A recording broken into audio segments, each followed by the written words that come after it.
Good evening. This is Old Nan, and I have Lady Ashley and Lady Steffie with me, and we are the She Wolves of Winter. We'll be live streaming over here this week. Hold on, I have a technical difficulty here somewhere. I have to mute something. Here we go. And Steffi, I'll let you and Ashley introduce yourselves.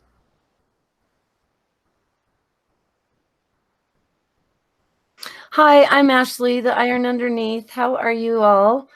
Thanks for being here, and we're going to discuss The Last of the Starks tonight. Lady Steffi? Hey everybody, it's Steffie. You don't want to see my page. Let's just talk Game of Thrones.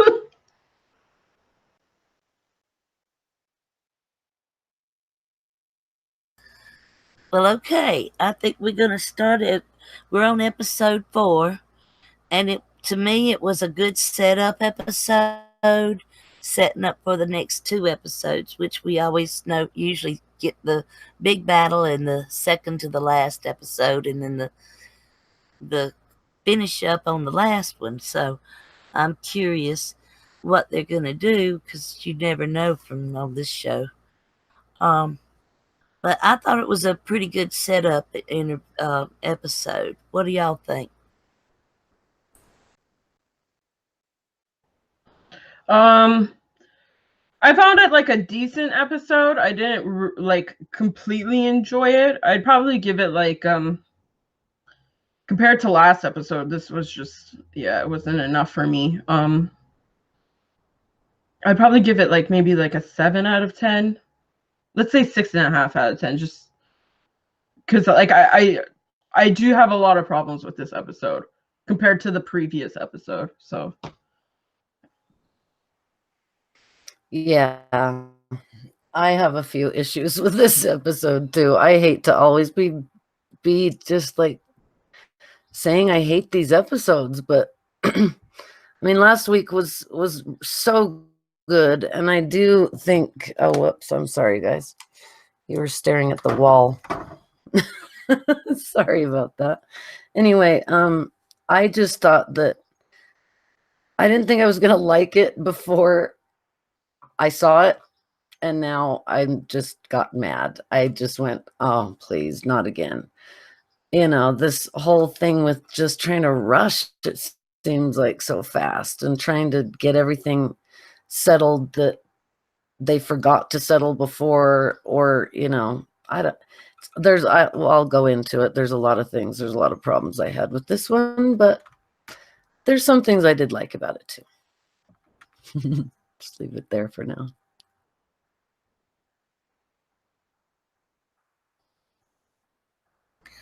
Okay, I wanted to start off with the fact that there was no winner in King's Landing.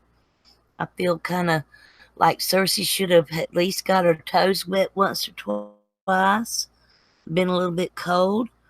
Um, and as far as Cersei, then they show the previews. They showed, Cersei and Jaime, and then it's of course goes into her having a child. And I don't know that she is pregnant. I don't know, but what she's not just saying what she needs to say at the time. And then we get to the big funeral, and I like the way it was done. I like the callback to the Night's Watch, and I was kind of wondering, and I have been ever since. What are they going to do about the Night's Watch? Are they going to do another Night's Watch? Nobody wants to do a Night's Watch, and I was telling Ashley earlier, that I just gotta believe that in between now and the end of the show, we're gonna see another White Walker come about. So that's my thinking so far.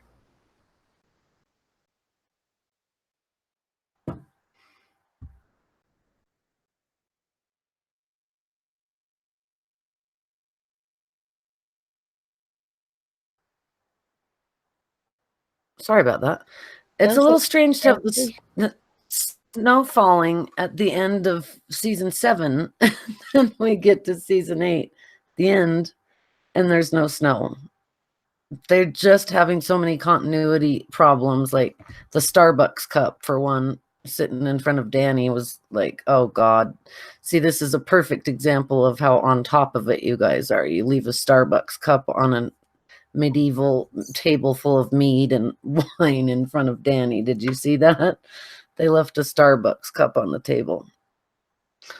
So it just makes me think like, wow, you guys just aren't paying much attention here, are you? And you know, I loved the speech from John. I don't know why his voice sounded so strange to me, but it did. I don't know if his accent was off or what the deal was with that. But I did love the way he made everybody Night's Watch. You know, they were the shields who guard the realms of men, and we will never see their like again. I liked that. And I liked everybody kind of lighting their own pyre of the people that they were the closest to, especially Theon Sansa putting the Stark pin on Theon. I liked that a lot, that he was finally had become a Stark, you know. It's much more of a book thing, him wanting to be a Stark that much, but that made that come through, how much he should have always protected them. So, yeah. Those are my feelings. Steffi? Hey, okay. With the pyre scene, I definitely think like Emilia Clarke's acting this season has been fantastic. It's just amazing. Like when she's crying, when she's angry, like everything's just amazing. I think I said Oscars last week. I meant Golden Globes, like Emmy, like TV show wise. I did have a question on what did she say? And Danny has this habit in the books of always repeating prophecies, right? Like 3 heads of the dragon, right? To go north, you must go south. So I feel like this one would be 3 fires must you light, right? And her coming to the realization of those. Hold on, I'll just read it out. 3 fires must you light, 1 for life, and 1 for death, and 1 to love. 3 mounts must you ride, 1 to bed, and 1 to dread, and 1 to love. 3 treasons will you know, 1's for blood, and 1's for gold, and 1's for love. So like I feel like Danny at this moment it's finally becoming too real for her, because Joy did love her. She's finally piecing those parts together. I did also like Sophie Turner's acting in this scene. I put that down as well. I also thought that Theon Stark, people were posting like online, like, why isn't he in the crypt? And it's because the Theon Stark is already in the crypt. And it would be confusing to be honest, if you had 2 family members named the same, right? But they're not technically family members. So I don't know how they would, like, why would a Greyjoy magically be in the crypt? It doesn't make sense to me. But I'm just going to give a quick description because I find this really important. His nickname was the Hungry Wolf, from the constant state of war the North was in during his reign, and his own gaunt appearance, which in the books Theon is supposed to be skinny and like ugly, like he's supposed to be weak. And basically from the moment he took Winterfell, the North has been at war constantly, right? With Roose Bolton, right? And then now the others, right? So it makes sense.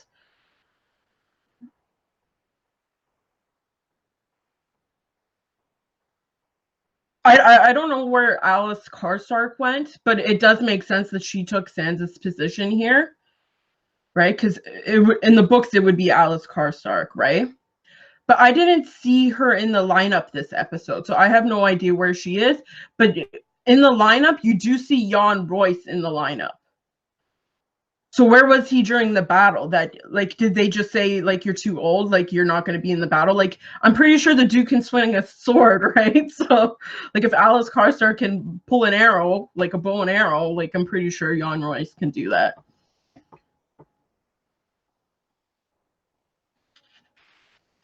I do find it interesting that Sansa gave a pin to Theon as well. Because when the series first starts, I think it is the very first episode where it's Cersei and Jaime, and they're in King's Landing. They say the hand of the king dies frequently. So I kind of felt like it was Sansa almost dubbing her first hand of the king or like queen in that scenario. Okay, so Sansa is the last one to join the lineup, where last season it was Dany to join them in the Dragon Pit. I thought that was very important. They're doing a lot of like small things which hint to Sansa, right? I want her to be queen, but she might not be. So Ghost is alive and he looks like a zombie. Like, I'm surprised he's alive. Like, I kind of don't understand. They should have just like let him be dead. But we'll get to the rest of that. You have Jon's speech. It's our duty and our honor to keep them alive in our memory. Now, the Tully words are family, duty, honor. But Jon's words are fire and blood, technically. Right? So I feel like that's more of like an Arya, Sansa, Bran thing than it is him. I feel like he's going to forget the importance of what happened there, where they're not.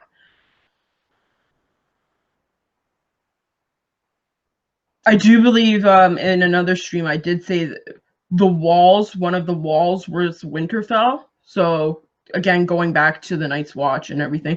I'm sorry if this is choppy. I'm reading my notes and trying to catch up.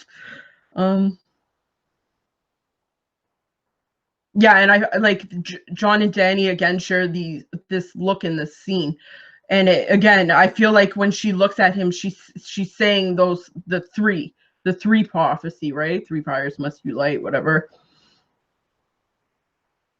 I kind of wonder if the smoke can be seen from other parts of the kingdom as well, because it was so massive, right? Could it be seen from like the citadel, the very top of the high tower, right?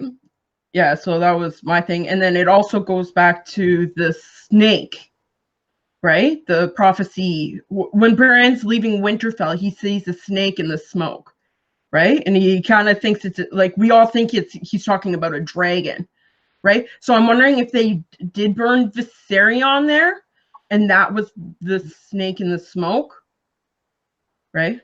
Yeah. That's about it. That's all I have for this scene. Really quickly, I just want to say I love your analysis, because I for some reason I didn't even think of Theon Stark, the Hungry Wolf, and that's a good tie-in, because I always wanted to see how that would tie up, if it would.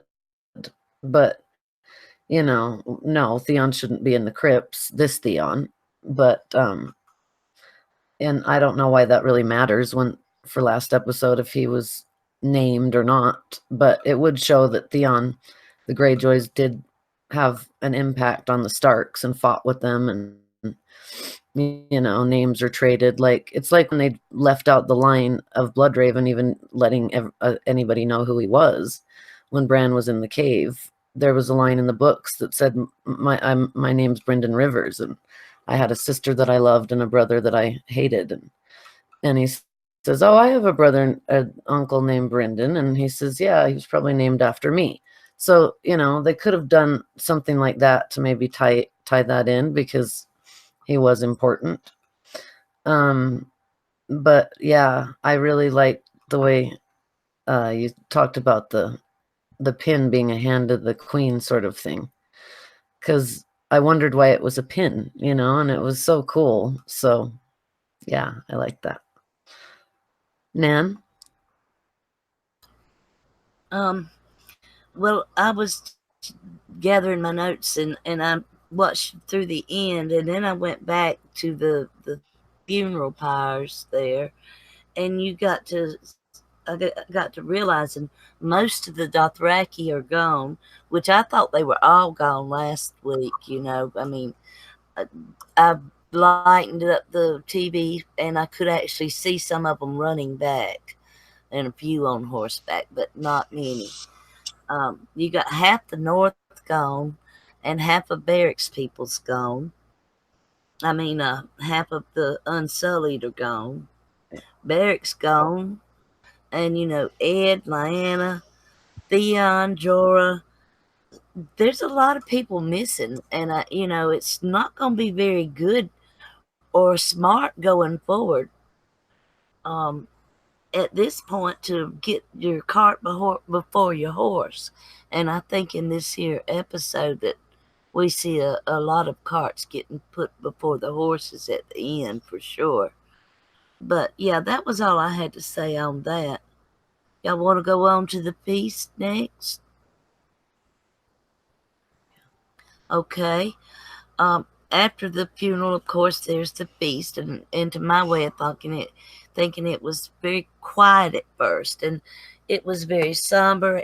People were very reflective until Gendry gets up, of course, looking for Arya. Him and the Hound's little interchange I thought was very cute. The Hound had him pegged, but when she gives him, makes him legitimate and gives him the Storm's End, I thought that was very appropriate. Her little remark to Tyrion about how she can be clever too was not missed on Sansa. So I'm just going to start with that part on it, and we'll go from there. To Gendry. I'll let y'all take up Gendry's plight. Yeah, okay, I'll say something because this is my main gripe is that Stannis just went out the way he did. It was so unjust for Stannis Baratheon. Come on. Anyway, Gendry really, that it was a power play on her part so that she could say, I'm the queen, and it doesn't matter if you're a bastard or not. You're the Lord of Storms, and I can be clever, and I'm sorry to always do this, but I'm so tired of her. I am so tired of her constantly giving herself compliments. It's like, let someone else give you a compliment, chick, for a change. I'm the queen. And, and the whole thing is that we are in the medieval ages. So there is a thing about bastards and there is a thing about women ruling. And that's not because we don't like women or bastards. It's because that's the way it was. So, once again, I say this every time, Dany's not been coronated by anyone. She's not the queen of the Seven Kingdoms. If anyone is, it's Cersei. Even though she took the throne too, she usurped it, really. Should have been Stannis's, but he was dead. Should have been probably Gendry's next, but if you're going to give it to anyone. But it's not hers. It's just simply not hers. It's not. So it bothers me that she's installing lords already, and I'm sorry. Storm's End is a big deal. It's a big castle. It's a big fortification, for protection. So if Gendry doesn't know how to be a lord, it's a little dangerous to give him Storm's End. Hopefully Davos will help him. That's all I could think of. Because he was the first to raise a glass, Lord Gendry.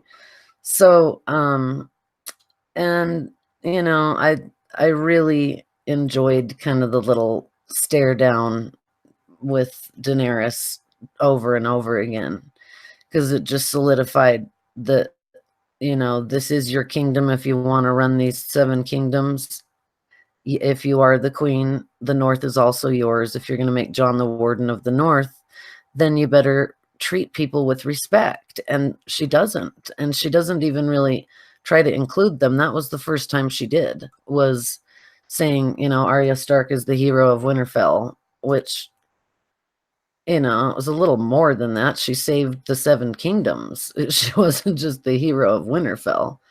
She saved everyone from White Walkers. So, from the others. So that was a little underplayed in my opinion. And the way Sansa looked at her, there's a definite showdown coming. And Sansa, I don't want to jump ahead, but just quickly, Sansa was never going to keep that secret, ever. Jon's parentage, ever. She even almost said it. So, and she does not like Danny. Hardly anybody likes Danny. And you're in the North, honey. You got to get maybe a little bit tougher and not get your feelings so hurt and walk away if you're the queen. And I did love how Varys was the only one who stood and even noticed the queen get up and leave the room. He got up and stood like everyone should when a queen gets up.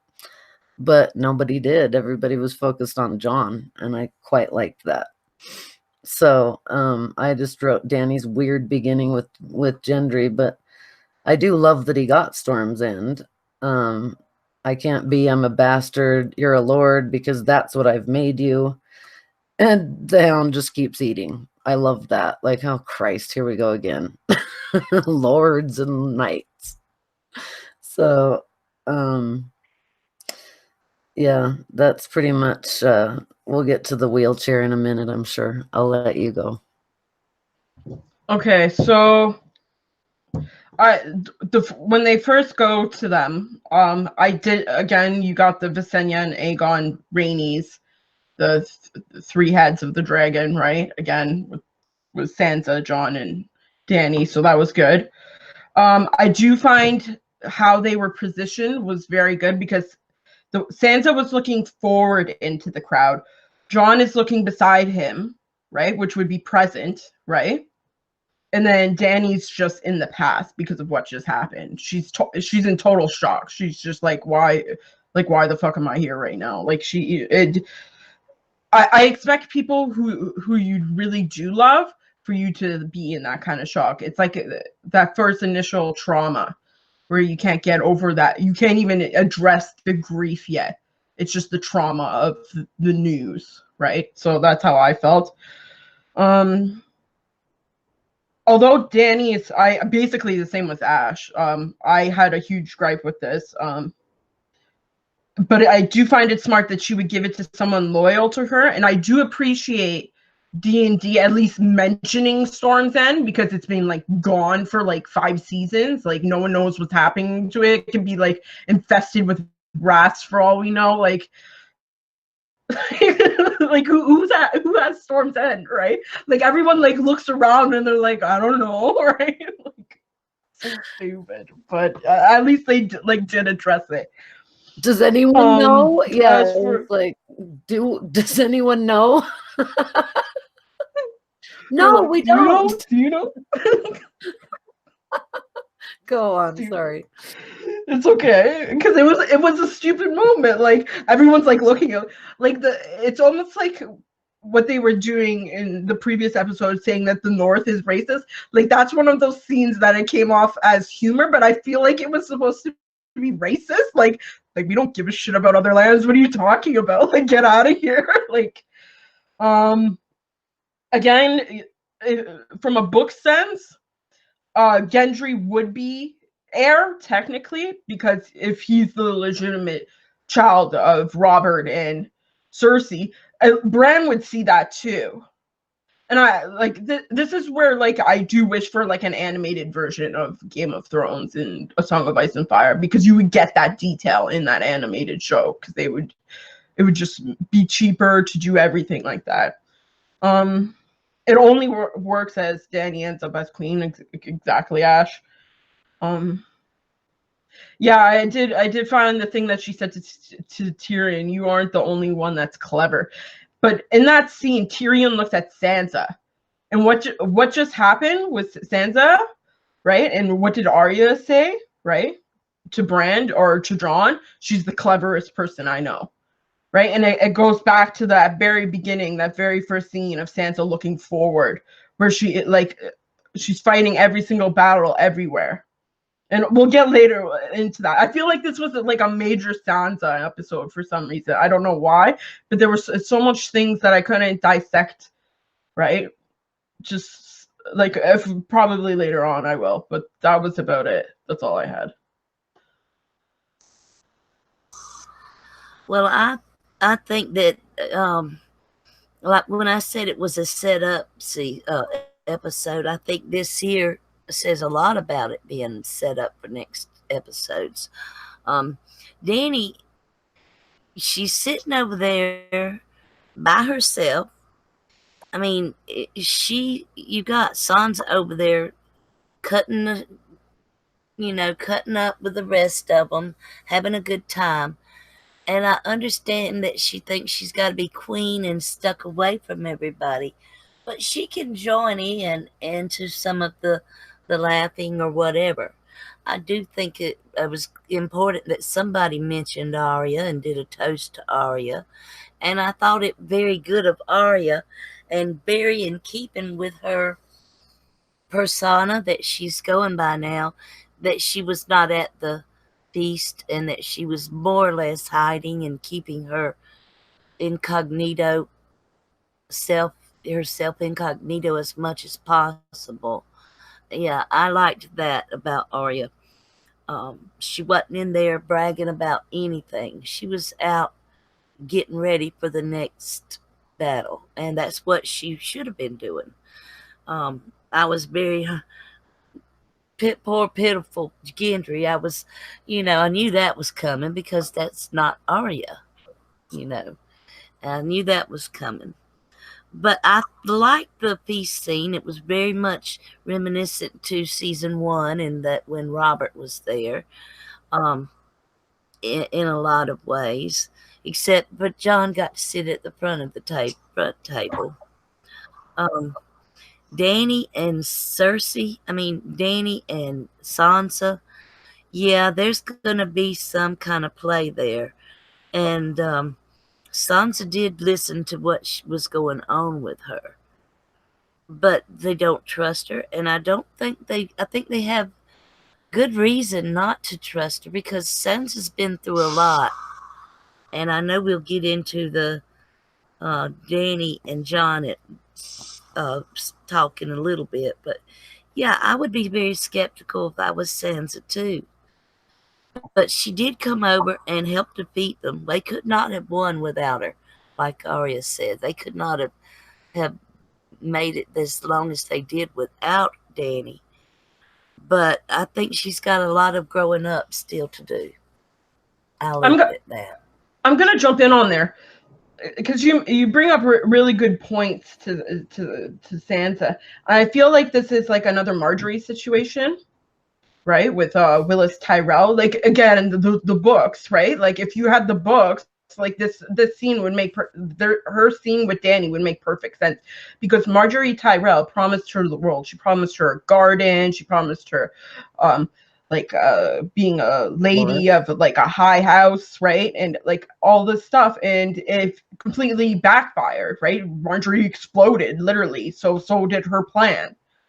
So I feel like there is a good instinct in Sansa not to trust anyone anymore. Like whatever she wants, she has to get it herself. It's kind of like what Peter Baelish said to her, like there is no justice in this world unless you make it. Right. And I feel like that's instilled in Sansa. Right. But like even prior, I feel like what Peter Baelish said to her didn't need to be said because she already knows it. Right. Like her parents basically promised her to be the queen of Westeros, and it never happened because people are crazy. Let's just put it that way instead of going through all this stuff. But yeah, like I feel like she's been lied to and been knocked down the ladder so many times that she's like screw it, I'm gonna do the ladder by myself, right? But I'm not gonna leave chaos in its wake, right? Like Peter Baelish did. I'm gonna do it my way. That's how I feel. But like, yeah, I get that. Yeah, I feel the same way. Like what Sansa is intending and what I see her doing is breaking the wheel. What Danny's doing is not breaking any wheels at all. And what Sansa would do that. And, Varys sees it all. And I love Varys because Varys is kind of like the blood raven we never got in the show, Everything's for the realm. Everything is for the realm. Always, always for the realm. And it's always about who sits the throne. And it's so important who sits the throne. I mean, that whole thing about how, well, the people don't really care who sits the throne. Of course they do. I mean, that determines their taxes. It determines their food. It determines if someone's a tyrant or not. So yes, the people do care who sits the throne. So, it was kind of great because it did call back to the first episode, and that's kind of why I liked the Gendry part, was that Jon was way in the back of the room because he was the bastard and Catelyn didn't want him at the table, but more than likely it was so Ned could keep him away from Robert seeing him, and being too close to him and going, God, he looks like Lyanna, or he looks like Rhaegar. So I kind of like the fact that now bastards are more, considered more important. They don't have to sit at the back of the room anymore.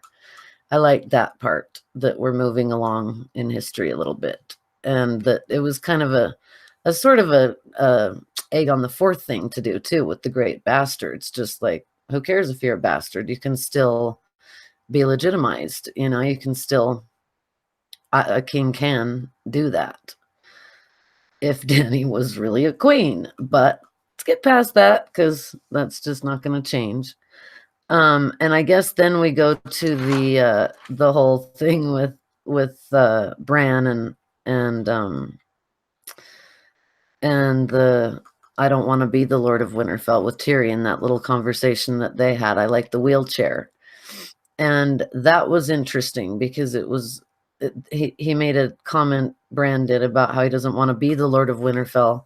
And then he made a comment about the wheelchair being, he'd seen 120 years ago, Daeron Targaryen made one of those for his crippled son, which I don't know who that is, because I looked it up and I don't, because I didn't remember any of that being Nephew. their nephew. Yeah, sorry. I didn't remember any of that from the history, so I looked it up, and what I think they're trying to do is tie in the fact that Daeron Targaryen's, or Jaehaerys and Alysanne had a daughter named Daenerys, who brought Dorne into the realm by marrying. So, I don't know if that's a setup for something or not.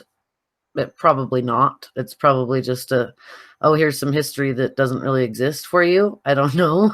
But I don't know a wheelchair-bound, crippled nephew of Daeron's. If I'm wrong, please correct me. But that was Daemon Waters, who became Daemon Blackfyre and started the Blackfyre line. So that's what's interesting about that he brought him up. And because that's who Daenerys loved, is Daemon Waters, not Daeron Targaryen. That's who the first Daenerys loved. And so that kind of brings the Blackfyre's Golden Company concept, and Varys maybe not wanting to back her, but back Aegon Targaryen, who is young Griff in the books, but now sort of mixed with Jon in the show. And I do like that. I do like that they brought out some sort of little conflict in the Targaryen line, where there isn't just, perfect kings and queens with perfect heirs and it all went in perfect succession, because it didn't. And Bloodraven had a lot to do with that. On the Greenseer throne, I think he affected succession quite a bit. So, that was kind of interesting. But I did like that bringing back of the medieval ages, with Tyrion saying, oh, that's better than the saddle, because how many people had seen a wheelchair then? Not many. I don't think they'd made them. I don't know. I didn't really look that up. But now all of a sudden, Jon's death seems to be known by all. Since when did this happen? The last time we saw this, he was telling Davos to shut up, don't let anybody know I got stabbed and died and came back. But now it's Tormund going, yeah, he died, and and he got back up, and it's like, well, yeah, but how does anyone know this? And why isn't Jon going, shut up? But I did love how Tormund said, what kind of a madman climbs on a dragon and fights, a madman or a king? And Dany, that's when she just went, I can't take this anymore. I'm going to start to cry. I got to get up and leave. So I'll leave it there and let you guys talk. Okay, so there was a scene between Davos and Tyrion about Melisandre. I'm not going to touch on that because I feel like it applies more to a scene later on. So I'm not going to touch that because it is important, I feel. Tyrion and Brienne, I hated this fucking scene. You're talking about you spent the night talking to him the night before, and now you have like fucking nothing to say to him. Like, when did you bring up this like stupid fact like beforehand? Oh, well, that's a nice wheelchair, buddy, right? But I basically wrote the same as you. You think you just go to Daron Martell, right, and make it series interesting instead of making it history interesting. Like why do you have to go into Bran's like past sight or whatever, like his green seeing ability? Like, it doesn't make sense to me. Like, I'm pretty sure the viewers have no idea. Like, my sister keeps saying, oh, Bran can change the future and everything. Like, they still say that. No, he can't. Like, it's just the past, right? It's like opening up a book and he's visualizing the present. That's basically like all he can do, right? I just thought it was stupid. I didn't like it. And then he says, oh, you should be Lord of Winterfell. And in my head, I'm like, isn't Bran paraplegic? Like, he doesn't have feeling anywhere down below. So his junk doesn't work. Like, why would you even say that? Right? You can't have an heir. Unless, yeah. So like it doesn't make sense to me. Like, are you stupid? Like, you're supposed to be the smartest person, like one of the smartest people in this book, and you're saying, oh yeah, you can have sex because you're paraplegic, right? Like, it doesn't make sense. It was just stupid. Yep. I do find it really sad that Bran said I don't really want anymore. Because he is the last Green Seer. Like there's no more people after him. Right. I feel like he knows that after being told. I don't know if they made it into a show thing. I think they did, though. I think they said you won't be in here. Right? They made a point of that. Like, he was the last one to get out of here. They did. You shouldn't envy me, mostly. I live in the past. And then that goes back to Dany's scene of her being shocked and living in the past already. Right? Of her present not reciprocating the past as much, right? So you kind of get that Bran and Dany feel in this scene, right? It was a weird parallel, but it worked somehow. So I enjoyed that. When it came to Jon Tormund and Sansa like drinking a toast, I find it weird that Sansa's like, go on, I believe in you. I feel like, again, this is a crucial moment because Sansa didn't even address her stepbrother in the book as a brother until she reached the Vale and she knew what it was like to be a bastard, right? Because of Alysanne Stone or whatever her thing is. So Yeah. I do find pity in Dany getting that applause for Arya louder than she got for like herself, like for Gendry and stuff like that. I feel like that's a little sad, right? Like, these people like don't like you. They don't even acknowledge you. It's like you said, like Varys like is the only one that stood up for you, right? And now you're just throwing him out, whatever. Just sad. I see what they're doing with Dany, and I feel she's acting beautifully in these scenes. Like, you see it on her facial expressions, what's going on. Where like Kit Harington, I don't know where that guy went to school for acting, but like, he's not a very good actor. He's not sorry. He still knows nothing, and he will always know nothing.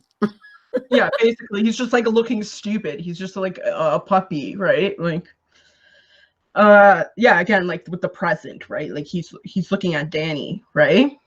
He's trying to focus all of his energy on her instead of focusing on what it should be, right? Which is the future, which is what Sansa's doing. And that also ties into where you brought this up with the house, not the House of the Undying, the House of Black and White, where the one of the statues in there had 3 heads, but it only named 2 or one of them, and then you had to guess the other 2 or the one. It was the trio statue in Bravos that I think when she's Cat of the Canals, she says what it's at the what's her name's it's like the place that the mistress was built. The Sea Lord built or somebody built his mistress big mansion kind of whorehouse that she turned into a whorehouse. Yes, yes, It thank was you. the pearl of something, wasn't it? Yeah, and so the statue was the trio statue that was red, blue, and I think green or greenish yellow. And she said, the first head eats the second head. I don't know what the third head does. Yeah, see, so it was outside of her place, yeah. That's where my mind went, like throughout this thing. Like it was like a tit for tat. Okay, so like again with the drinking scene, it was a very good scene for Emilia Clarke and like Danny's character, because when they give a toast, Danny doesn't drink, and that goes back to season 1 where Jorah saved her from the wine merchant who wanted to poison her that way. So she didn't even drink any of her toasts, right? She just put it down, and then Sansa looks at her and is like, "I can't pull a purple wedding on you because you're not even drinking for all these people that did everything for you. What am I going to do?" Right? Like, I can't poison you. I can't kill you myself, right? I found that very good. And I do believe Sansa was the one that twisted the I forget the name of it, but like, you know what I'm talking, the crystal? The amethyst. Yeah, she twisted it out and then she put it in the drink because she's the one that got the drink for Tyrion. Right? Like, where is Olenna Martell, right? Like, she's supposedly she's halfway across the room. It doesn't make sense. How does this woman poison Joffrey when she's halfway across the room? It had to be Sansa, in my opinion. So she was fiddling with it for a while. Yeah. She kept saying, "This is magic," right? And then she kept twisting it. This will give me what I want. And then later on, she like has those like the side effects of them. Like it's almost like a choking, right? And she can't breathe properly. Mm-hmm. Yeah. So I think James and LaDonna did like a very good video on that. But like I believed it. Like I thought Sansa killed Joffrey, but yeah, me too. Okay, so Olan, do you want to jump in on these scenes? Well, I was just going over my mind in the Tormund and the toasting and all that. I found it very funny. And like you said, I agree with what y'all said about, when did him dying, become open knowledge. And he's a little and strong, but strong enough to befriend his enemy. And see, that's something that, maybe others should take some advice from. Strong enough to befriend an enemy there. And I found that very interesting. And I did notice the way that Danny was looking at, and Sansa's taking all this in. And I really liked like I said, Gendry looking for Arya and all of that. But I enjoyed the Hound and Tormund when his heart got broke. I don't think we're that far ahead yet, but we'll get into that next. So I'll to the other drinking game. And I'll let y'all go on from there. I did notice, though, that every time Brianna got asked a question, Pod drank.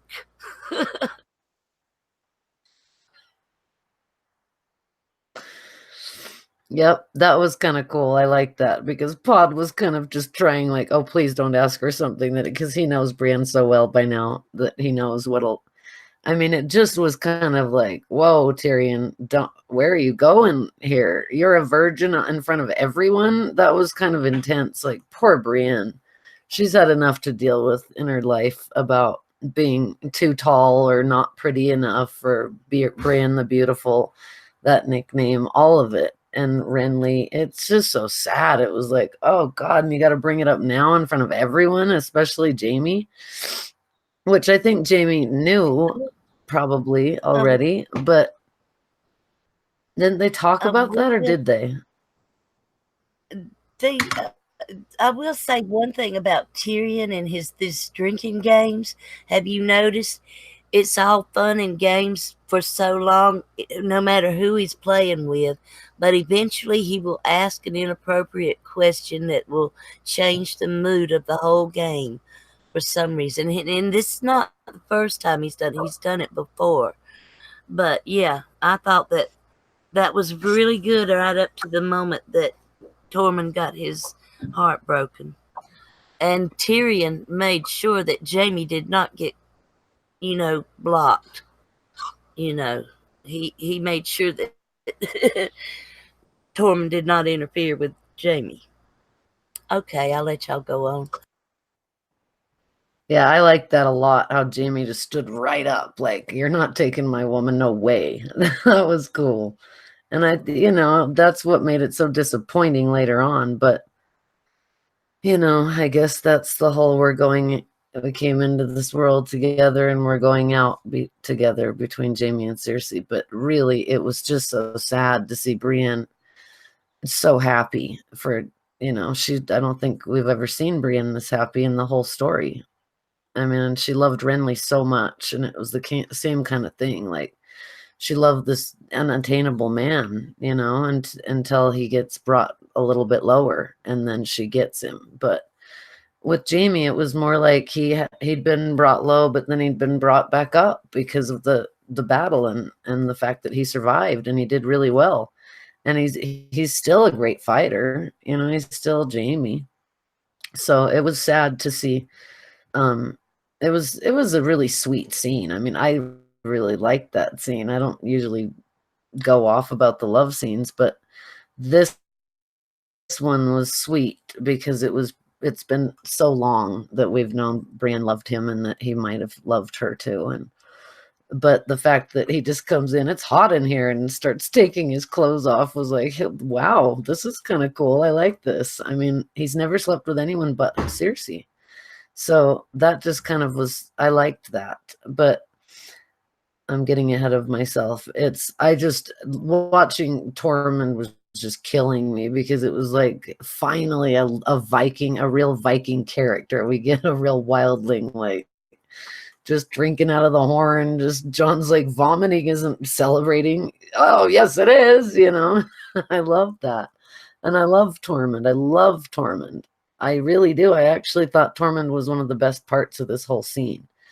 And the fact that he sort of led the dialogue that ended up really making Dany feel bad, but making Sansa realize, ooh, yeah, not even realize, but bringing it home that yeah, people do love Jon. And then Varys later says it too.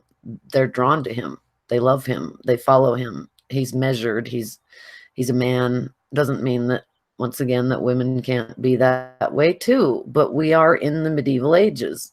So you can't, and she is not measured, Dany. She doesn't think about what she's about to do. She just does it. I mean, flying right into that. I won't even go there yet, but she's just made so many decisions to me that are so stupid, so just full of hubris that it's hard to even understand it. Especially like if you have advisors, Tyrion and Varys, why do you have advisors if you're going to threaten to kill them if they give you any advice? You need to learn what advisors are, maybe. Masandi will just agree with you all the time. So go ahead. Okay, I agree with both of you guys. Okay, so I'll touch on the Jon, Tormund, and Dany thing quickly. When Tormund talks about the dragon, he's like a madman or a king. I feel like that's an Ares reference, like the Mad King, right? And that's a slight to her. I feel like that's what she's thinking in that scene. Like, what are you talking about? And Tormund doesn't know Jon is the heir to the Iron Throne. He doesn't know he's Targaryen. So I'm wondering if even Jon is thinking that, and that's why he looked at Dany, right? Because now he's finally realizing all of his history, like his family and his attributes and all that stuff, like the characteristics. Like, Like there's a song by Wartsky or something. One of the artists I listen to. I'm pretty sure his name is Wartsky, right? And in one of these songs, I posted on Twitter recently too, and he says in the song, even our sneezes are the same, right? And he's talking about his dad and his dad passing away, right? So like it definitely goes to that, right? Like oh yeah, like he's talking about our family there. When Varys does stand up, all I keep thinking about is Quait's prophecy to Dany. Beware the perfume seneschal, right? I don't know how to say that word properly. Seneschal. I'm starting to drink now. Chat. So you're gonna have to bear with me. I also find it weird that Dany's also done this 3 times, or technically 4. She conquered the Dothraki with pure love, pure intentions, right? Because she was so innocent that she didn't know. And then she did it with like the slaver cities, but she stayed in Marine, and it backfired majorly. Then she went back to the Dothraki and won them over by pure chance, right? And then she goes to Westeros expecting everyone to bow to her, but like it's like you don't have a lot of experience, girl. You should have just went to Westeros right off the bat and tried to perfect it right off the bat, instead of like I'll go to that scene when it's later on. I'll bring it up later on that point. The drinking game with Jaime, Brienne, Pod, Tyrion, and everybody. Tyrion does bring up Renly Baratheon's dance, which is a book reference, and I like that. I like that a lot, so that was nice. A single child, I feel like she did tell him. He's like, you're Tarth or from Tarth, right? And that's where he got that thing, because he knew that she was the only daughter of thing.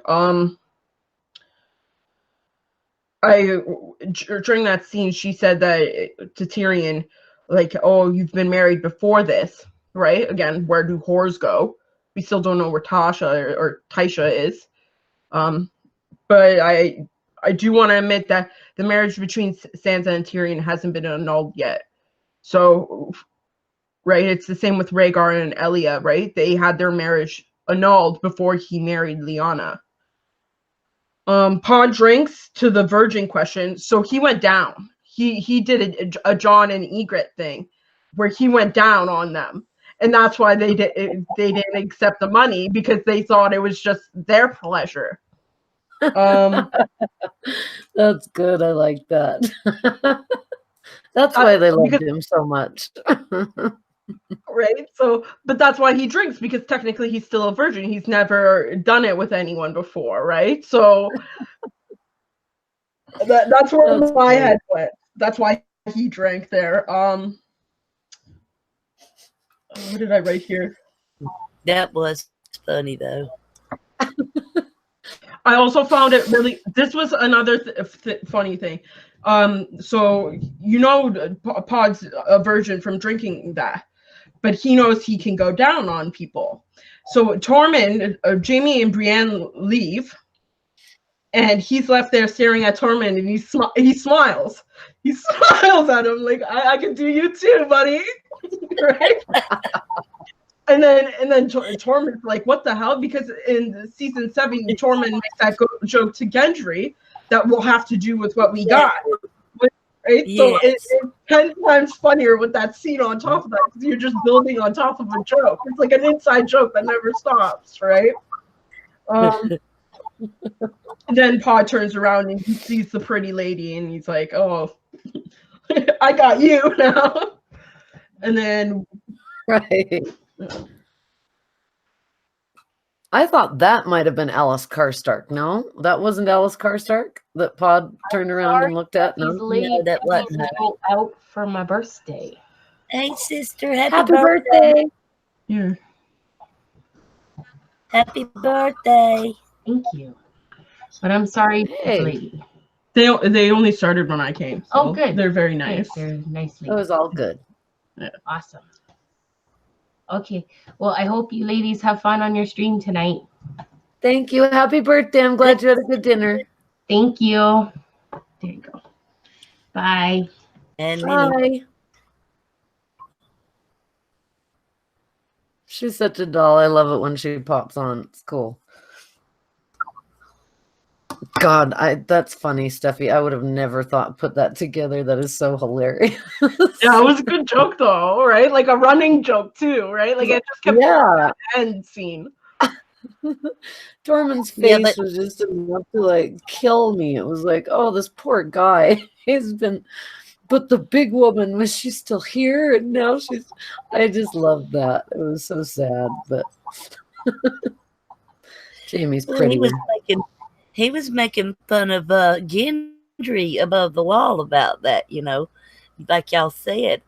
But when the tables was turned on him, he wasn't laughing about it. He was crying over to the Hound. I mean, he was upset, but it didn't last long. Yeah, he got a little chippy in her place, but I love the fact that he went to the Hound and starts telling him, he's like, oh, fuck's sake, again, like, do I have to listen to anyone? Just everyone leave me alone. That's my beer. That's mine. That's mine. And then he actually growled at that poor girl and scared the crap out of her.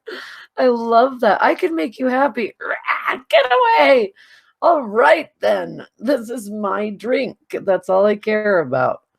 Because, you know, I love that at least the Hound stays true to the Hound, you know? He never changes, and I love that. And really, Tormund doesn't change much either. I guess Jon should be changing, but he's not, which is the kind of bummer of it all. But, you know, and the whole thing about, like, you know, oh, nothing. Then it was, I don't know if we're here. I guess we are here, where Sansa walks over to the Hound and says, none of this would have happened if you would have left King's Landing with me. And she says, none of it would have happened if I'd stayed a little bird all my life. And none of it would have happened. I would have stayed a little bird all my life. And that just broke my heart. Like, because the Hound's face when he says that, he really did want her to leave with him, and he wanted to protect her, you know, and that's kind of why we all wanted to see them together. And I love that she got to give the Hounds line. I killed him with hounds. I killed Ramsay with hounds. And I just thought that was perfect. I kind of wish it would have lasted a little longer, because that was a great little conversation that I thought needed to be there. A lot of them didn't, but that one was important. And, you know, I believe the Hound's still a virgin too.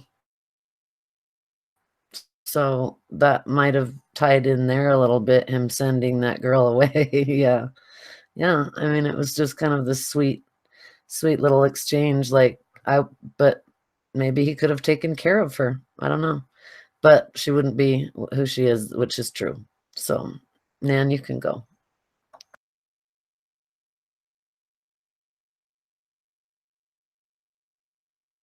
Well, I thought it was I was just very happy that they finally got to talk in the first place. I would have thought they would have said something before now to each other. But it was good to see them talk. And it was good to see that both of the Stark girls can make this man laugh. It's not too many people that can make the Hound laugh. But both of these Stark girls have accomplished that, if nothing else. And I think that him and Arya together is a good team, and I like that they did that. And you know, like I said, Arya staying in the shadows is with her. I thought that Jaime trying to seduce Brienne was funny as all get out. I mean, I know that's an old term, but he was acted like a nervous adolescent. He was he kept talking, he kept going on, you know, and when she finally says, oh, just move, and she took over, you know, that was funny to me, you know. And I was kind of surprised. Yeah, I knew after the Battle of Winterfell last week that somebody was going to get together this week, but I was glad that they did. If nothing but on the show, I don't figure that'll happen in the books. But on the show, I liked it. And I liked that the Hound and Sansa's, their little exchange. Um, and um, then we'll get on in. I think next is John and Danny's little one-on-one. So let's finish up what we got to say about these before we start that. Go ahead. Okay, so I didn't touch on the Hound and Sansa. It like you knew Tormund's feelings were fickle when a girl just like offered him and he just was like, okay, let's go, right? It wasn't like true love, and I feel like that's what Brienne was waiting for, was true love. So it kind of proves that Jaime and Brienne were the right choices, or the right choice again. I agree with Ash with the bark. I put bark in my notes because it was like, rough, right? Like it was just like, and it kind of goes with the Hound. He's more bark than he is bite, right? Like he's such a fragile soul, right? Like goes back to the Septon Maribel and Brother Race speech, right? Where he is a broken man, right? So again, more bark than bite. What did I have here? She says, the girl would have made you happy for a little while, and there's only one thing that could make me happy. And then Sansa asks, what? And he's like, it's my fucking business, right? It's almost like he's mad at her. He's mad at her for not leaving with him, right? So he's not telling her what makes him happy, because if he told her, that would be information that she could possibly use, and he doesn't want her to do that, right? It's almost like he knows the game that they're playing already, and he wants no part of it. He's like he's admitting that he only wanted the little bird, right? He wanted someone where he like, kind of like when him and Arya in the books and in the show, they went to live in the Vale for a while because they didn't know where to go, right? And it's almost like he wanted to start a life. He wanted to have a life with a family, right? It's kind of like with Gendry, like, I could be your family, right? With Arya, right? And that's what it was. He was looking for a family, and then all these people left him, right? The people that he was nicest to. And this will go later on when the Hound and Arya meet up. What else did he have? I love the Hound. I just want to say, if you don't mind, Steph, I was just going to say the one thing that he wants is to kill his brother. I do believe that was my thinking.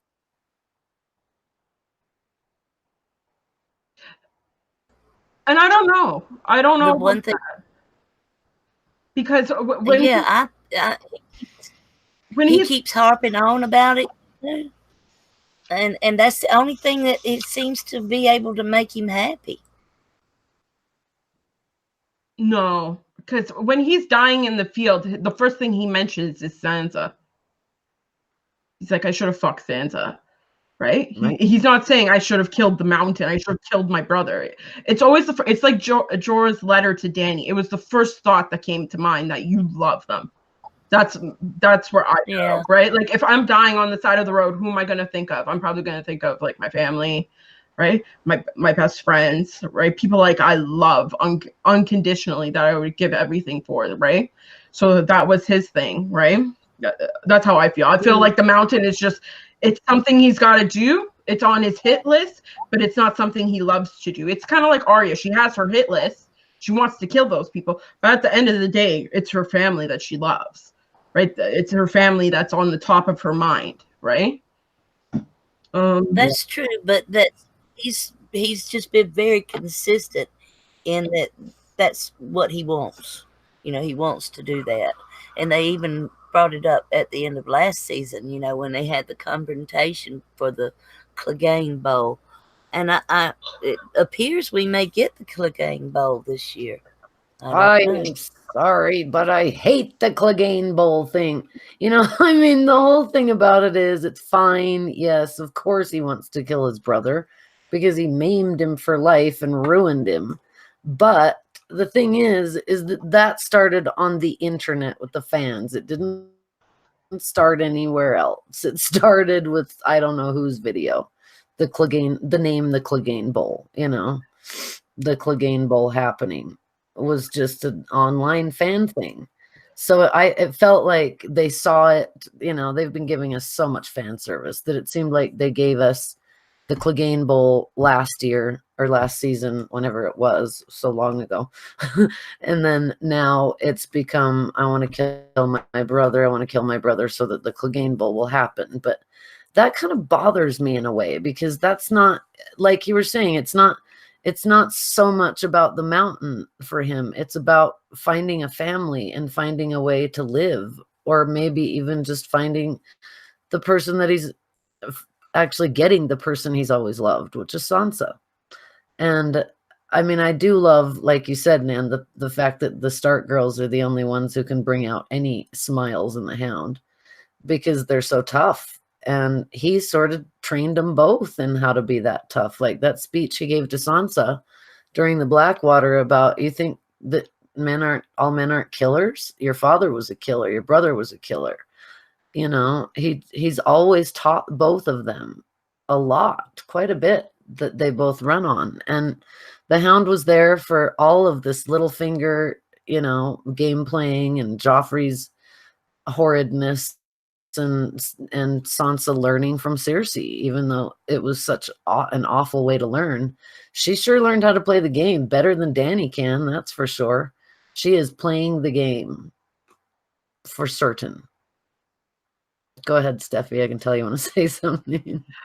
Yeah, you brought up a point that all men are killers, right? Your brother's a killer, your father's a killer, right? Like, but in the first scene of this episode, right, the pyre scene, Jon's speech says, "We will honor the dead," right? These men, women, children that fought with us. So it's not just men that are killers, it's women and children as well. Like Arya's first kill was when she was like 7 or whatever. She stabbed that boy through the stomach, no problem, right? She didn't even realize it. She was so shocked. So yeah, I'm definitely in agreement there. Oh, I'll continue for a second. Okay, I do love the Hounds. When she said the Hounds, she sticked on Ramsay. I feel like if you're trying to flirt with someone, I feel like that's an eyebrow arching moment where you're like, yeah, like Hounds, bitch, right? Like, I remembered you. It wasn't missed on him either. He kind of gathered that he did not miss the irony of that either. I also No, he didn't. He got it. Like to say that like the Hound, Sansa touches the Hound's hand. This is the first time outside of Theon where she's like in Jon and like basically her family where she's showed any physical attachment to anyone, right? So I'd like to point that out, like outside of her like main family, right? And it kind of goes back to the scene later on when they're in the Godswood and Jon says, right, whatever, you will not make friends if you only keep your family in your friend zone, right? Like whatever. It was just angsty.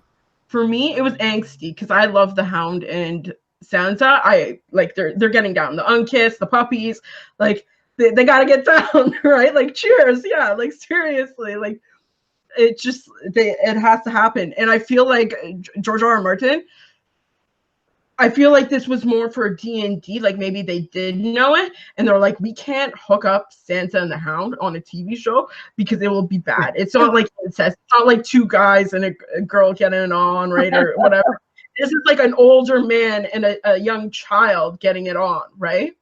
So they'll have if people have a problem with Arya and Gendry and seeing a bit of side boob and an ass crack, what are they going to think of Sansa when that happens? It's going to be a lot worse. Like, it's going to just blow up. So they're like, we're going to avoid this.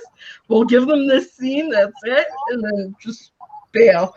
Definitely with the scene as well, you got the porcelain to ivory to steel, right? That, the little bird, right? And how she developed and everything like that. But yeah, I love this scene. This is what I wanted. This is what I wanted 2 episodes ago. Like, why didn't you give it to me then? Like, Right.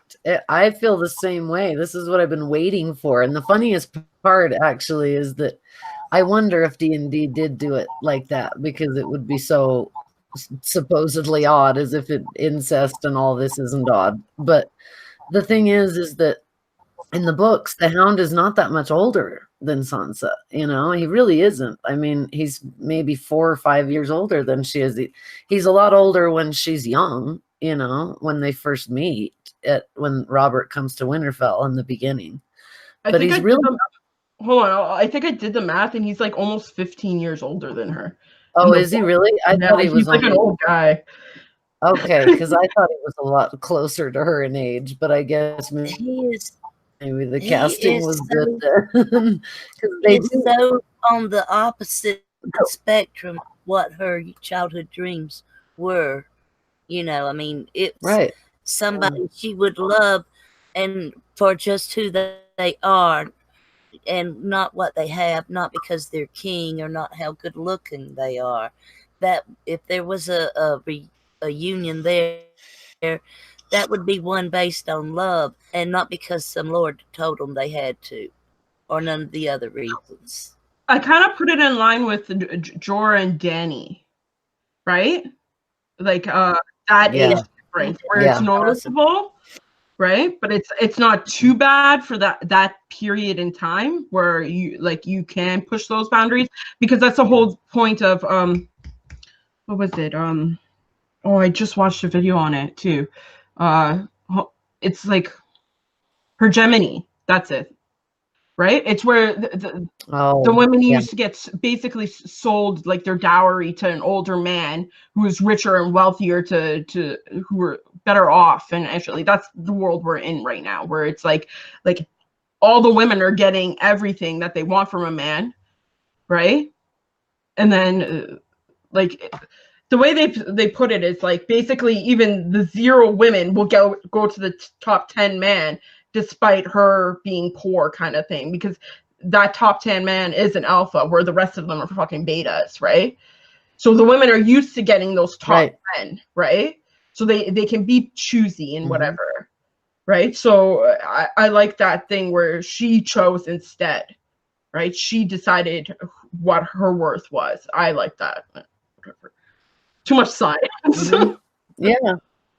Cool. Yeah, I mean, really, the whole medieval question of women ruling and all of that is being, it's not working for me with Dany, but it's working for me with Sansa, because Sansa seems so much stronger and so much more experienced with what she's been through and what she's learned. She's learned from every single thing she's been through. And she's also taken her own responsibility, going back to episode 2, where I think it's Varys or somebody says to Tyrion, well, at least she takes, Jorah says, at least she takes responsibility,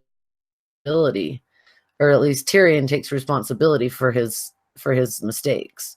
When he's talking to Dany, like, hello, you got to take some responsibility for yours. You can't just blame it on everyone else, which she's been doing over and over. Well, Tyrion was stupid. Well, he was stupid. Well, and she's blaming it on everybody else. And so I felt like that was a little bit of a, like, in your face, kind of like, you can't even get my brother, my Jon, to really commit all the way, or the entire North. But I can get whatever I want, pretty much, because I have shown my worth. And in the North, might makes right, just like it does with the wildlings.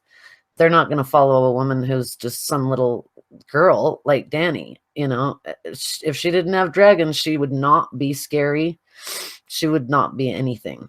So, and that's the thing, is Torrhen Stark, the king who knelt, kneeling because the North would have been burned. So I don't see any other fear having to do with Dany, but I do see fear in Sansa, which I love. Okay, I'm just gonna make a correction quickly on the word I use. I think I said it's hergamy. It's hypergamy. Sorry, I got a lot of junk in my head, so just want to correct myself. Now I know what you mean. I was like, what? No, it's a weird word. I know. And I've had a couple sips of a drink too, so I'm forgetting words myself. Cheers, darling, with the Tyrell Rose. So I guess now we're on, yeah, Gendry pretty much got told that he's had a one-night stand with his true love of all time. And that was it. And, you know, I don't know. You want me to come help you run Storm's End and teach you how to be a lord? That's not me. And I love that we heard that that's not me again, you know. And I wondered if, I mean, I know we're probably done with the direwolves since, I mean, as a pet lover and as an animal lover, I think anyone is just going, Ghost, you're not even going to pet him goodbye. Come on, dude. Yeah, you got a dragon, but Ghost is Ghost, and their direwolves are their direwolves. That's your sigil. That, yeah, you've always said you're not a Stark, but your mother was a Stark, so you are a Stark. I don't understand this. I'm not a Stark. I'm not a Stark anymore, because when he didn't know who his mother was, he was on about how I'm not a Stark. I'm not a Stark. He shouldn't be saying that anymore. He's half Stark, and that's a big deal. They've never had anyone who's half Stark, half Targaryen. That's ice and fire. That's the whole point.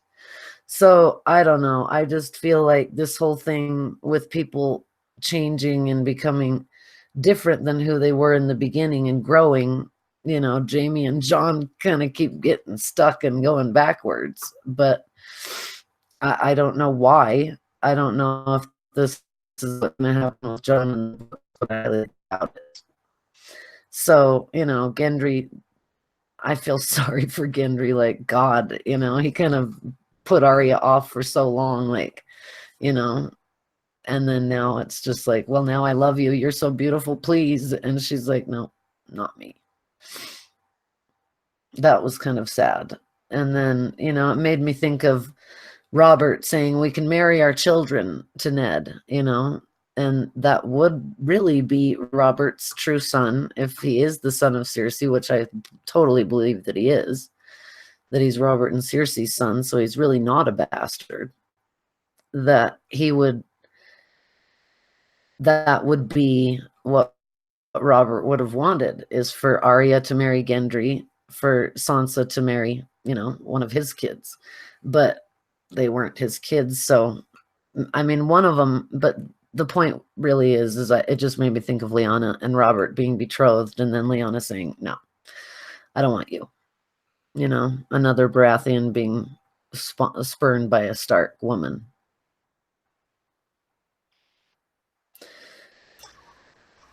Have we talked about Jon and Dany's little private conversation in there yet? That's coming up. Yeah. Okay. I think that's the next thing. Yeah. We've got Brienne and Jaime. We covered that. Well, we were just talking about, I was just talking about how Arya's scene with Gendry sort of reminded me of Lyanna rebuffing Robert. Because if Gendry is really Cersei and Robert's son, he's not a bastard. So that's just like Lyanna and Robert being betrothed and a Baratheon being spurned by another Stark woman. Well, that's true. That's true. And she's supposed to be the most like Lyanna, so we can move on from there, I guess. Yeah, I got the same thing as you did, Ash, in that same. It's also brought up later with Tyrion and Varys, right? So it makes it really obvious the point of this scene, right? Like how crucial it is and everything. So yeah, I got I literally the same paragraph as you. Yeah. Yeah, so we can go to Jon and Dany. Nan, do you want to? Hold on. I want to talk about Jaime and Brienne for a second. Okay. Okay, so in their sex scene, first of all, I love the feminism in this because she takes charge, right? She's like, okay, fine, right? Like, I'll do it, right? Because he can't. He doesn't have a hand. He can't. It's like in Family Guy or I'm pretty sure it's Family Guy where the T-Rex gets ready to like jerk himself off and he can't reach. He's like, yes. Okay. Anyways, that's where my mind went because I'm sick like that, clearly. But you do get a very long shot of Oathkeeper. And I love that. It was so beautiful, and I felt like it symbolized the relationship so much, and like it just did everything. That was the cementing of their relationship. Is Brienne pregnant? I believe she is. I think she got pregnant during that time. I tend to agree with you. I think so. Very good possibility, because she may have the last Lannister. So yeah. So I do think, because in Jaime's, I think it's his werewood stump dream. He sees Brienne as pregnant, and he's like, "What the hell?" And then Cersei's like, "As long as her fire lives, so does yours." So both of their swords are blue too in that dream. So like I found like Jaime and Brienne's scenes for the past season have been perfect to me. Like everything seems to fit perfectly, like that whole arc. First thing. Yeah. Funny scene. First thing I learned in the North: keep the fire going and put more wood on. I found that funny. I don't think it was supposed to be. Again, it goes to Tormund and saying how he's going to keep warm, and he's like, "We're going to have to do with what we got," right? So I found it probably wasn't supposed to be funny, but it came off as funny to me. Oh, I love it. Well, I don't know. It's no snow.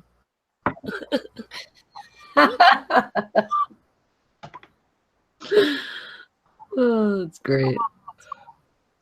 Bear and the Maiden Fair, and then that's it. That's all I had for that scene. But the Oathkeeper thing was very important to me. I feel like something's going to happen with that blade later on, and I don't know, maybe Jaime took it. Yeah. Right, because he was looking. I mean, yeah. Well, we'll get to that anyways. Yeah, that I'm glad you brought that up, because I didn't write it down, so I completely forgot. But that was big to me. I mean, because when they were fighting together in the last episode, it was ice came together.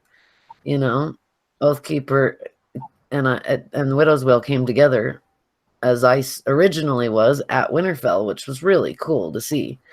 And so then you see it again as they come together as a couple. So I mean, maybe that kind of makes it even more like maybe Jaime did not go south to die with Cersei, and we'll get there. But it's just one of those questions, like, what was he thinking about? Was he lying there missing Cersei, or was he lying there thinking, I've got to get down there and make sure Brienne lives? Or, and a lot of these people live, and that we win, not Cersei. So... Well, I kind of hope that. I'm going to go down there and kill her. Well, I don't think I do he's too. going to go down there and kill her. I think he's going to try to talk to her, But I was very, he had come so far in his arc, and I think he was saying all those bad things just so she would let him go. And I'm hoping so that he can, if he doesn't come back, and you're talking about the swords like you were Ice and Widow's Wail, being Oathbreaker, and Widow's Wail being Ice, another fulfillment of his oath to Catelyn could be that if him and her have children, have a child, and it's raised there at Winterfell by Brienne and becomes a blade of the Starks, of the kings or queens of winter. You know what I'm saying? I love that, Nan. I love that. That's really quite beautiful, because Brienne will stay at Winterfell protecting Sansa for the rest of her life. And now she's a knight. So if she had the child that's really sweet, actually. I didn't even think of that. I love that. Thank you for that. Yeah, I didn't think of that either. That was pretty good, because it's kind of like Theon, right? That's Yeah. putting it, right? And he protected Sansa throughout to the very last, his dying breath, right? So yeah, I like Yeah. that. And Brian. Yeah. And Bran. Yeah. Especially Bran, because it was like, whoa. Sorry, Well, it was took the castle from too. Yep. Exactly. At his Yeah. first transgression. Mm-hmm. Yeah.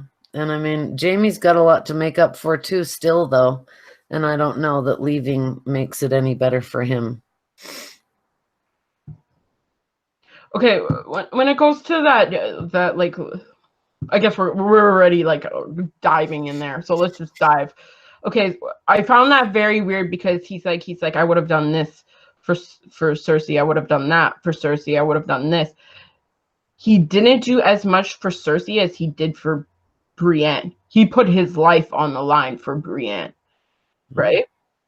Yeah. Right? Like he could have died. He lost his hand, right? He gave her Oathkeeper, right? He did so much for her, right? He saved her life, right? Despite not being handless with the bear, right? That is his life, is his sword hand, and he lost it for her. And It's a big deal. I think that Brienne and Catelyn rearranged Jaime's view of women. Does that make sense? Because Oh, yeah. his sister was all he never had a mother, so or that he remembers really well. But you know what I'm saying. Yeah. So Yeah. he's the two have influenced him as much as Cersei. I'm not saying, more than Cersei, but would be Catelyn and Brianna, because it started off with the oath to Catelyn.